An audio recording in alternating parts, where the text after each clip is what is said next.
Hello and welcome to the first in my series of basic Final Cut tutorials. Today we will be learning about the basic interface that Final Cut Pro uses. First I would like to show you the browser.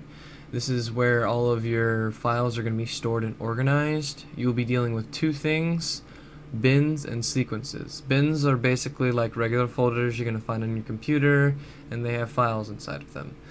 Sequences are organizations of files such as video, audio, pictures that is inside of the timeline, and it's kind of hard to explain now as you haven't used it much, but we will go into that later in more detail. So for now you won't need to know much about it, just know that it has all that stuff.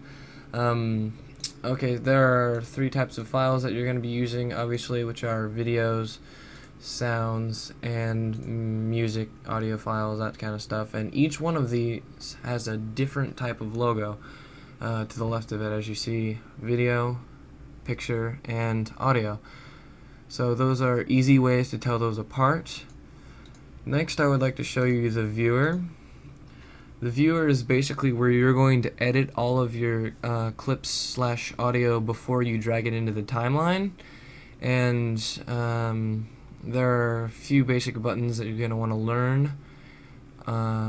First, I'm going to have to drag a clip in to show you these buttons, but okay, so here we have the Boots walking on a path clip. You see it comes in, he's walking, he turns, he stops. Okay, so now the very beginning of this clip shakes around, focuses. We don't want that part of the clip, so I want to find it right before he steps in, right here.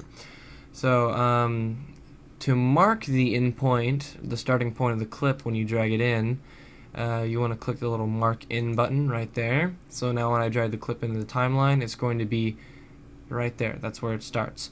And let's say I want to end right when he stands still. Okay, perfect.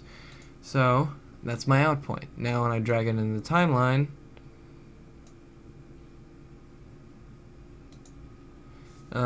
as you can see, I have starting, ending, and that is how you use in and out points. Those are going to be very useful in the future. Now another thing you're going to want to use is markers. So say I want to mark right when he starts to turn, right about there, marker. So that marker is now when he turns. If I would like to label the marker, then you just go to the marker and click the marker button, and you can change the name, start times, all this stuff, or you can delete it. I'm going to delete it for right now because we don't need a marker. Okay, this button basically selects the whole clip. See how they move to the edges? Also, if you push the Option key or the Alt key, they're the same button, but different keyboards mark it differently. Then you push that button, it removes all markers from it. So that is going to be sort of useful if you want to remove markers from a clip.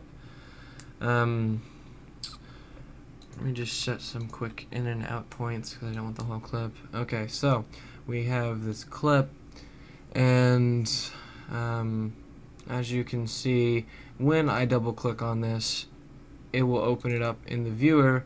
And in the viewer you can see these little dots on the timeline, so it shows the in, the out points, and you can drag these around on here and it will drag these around on the actual timeline.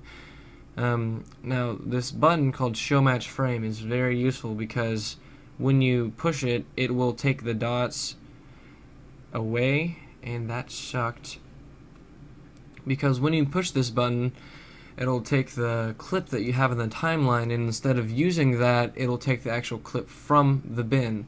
So I'm going to push the hotkey for it because clicking it never seems to work for some reason. And there you have it, no more dots. It is now selecting this clip right here, so I can edit it separately and then drag it in again. If I say wanted to take this part where he's standing and like that, just take that part right there, then I could do that and then drag it into the timeline. Okay, so onto some of the other parts of it. The sound files, this is where all your sounds are going to be. I haven't used sound editing very much, but if you do need to use it, then it's right there. A1 is left, A1 is right, depending on your settings, but I think the default is A1 is left and A2 is right.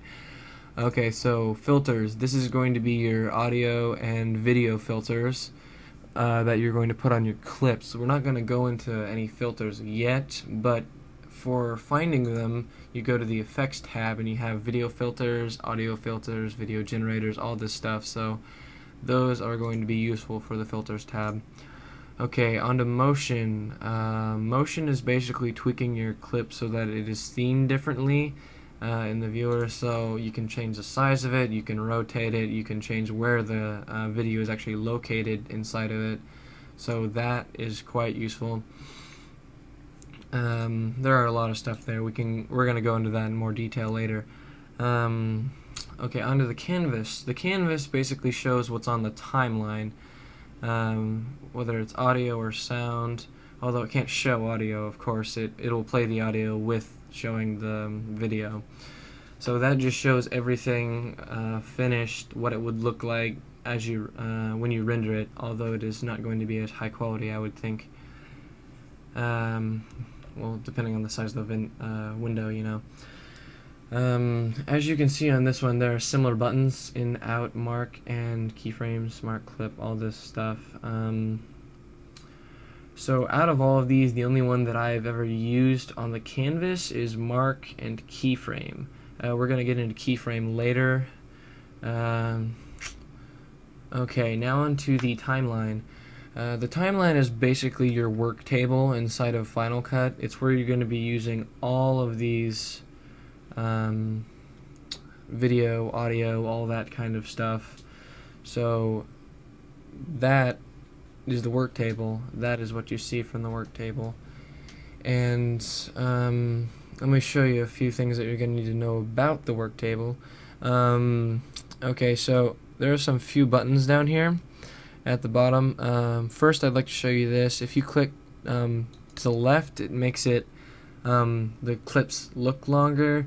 Basically, it just makes it more accurate, so you can decide where your marker is going to be a lot more accurately. Like, and wait for it, there. So now that marker is going to be a little bit to the left, and it's right when his boot hits down. So that just adds a lot of accuracy. As right is shows less, left shows more. That's pretty simple. Right here changes the height of the clip, so I can click here and it makes it higher. I usually stick with this one, although I go to this one when I'm editing opacity and volume and stuff. To do that, there's this button called Toggle Clip Overlays, and as you can see, I got rid of those lines right there, and these lines is volumes and opacity. So I would be using this size to edit these lines and stuff, but since I'm not going to, I'm going to put it back to the normal one. Okay, so there's a button next to the resizing one. It's looks like a little arrow. Click on that. It has lots of little options on it. For some reason it goes out of my recording area, but whatever. There's one called Show Audio Waveforms, which shows the different audio of a track right there. So see, I uncheck it and the audio disappears, and I check it and it's there. It's still there, but you don't see it, is what I'm saying. Okay, so right here, if you click on this and drag it to do that, it makes it wider. So that's another way to do the more accurate stuff. Smaller it is, more accurate. Wider it is, less accurate. Really quick, you're going to want to use this a lot. Say I drag it way too far, it's going to be annoying to put it back to what I had. You can push Shift Z, and then it puts it to everything on your timeline. So that is a very useful feature. Let me show you the video right here. The top, you see that little bar, the double lined bar? That separates the video and the audio. So the audio tracks are going to go below that, and the video tracks are going to go above that. So that's going to be necessary to know, and it's pretty simple. I think most of you can get that. The tools. The tools, pretty much you're just going to need the mouse for now. We're going to go into some of the other tools later in one of my tutorials, so yeah, that should be good. Well, I have gone over everything that I've needed to go over, so I will see you guys in my next tutorial. I hope you enjoyed it and learned a lot that you needed to learn, so I will see you guys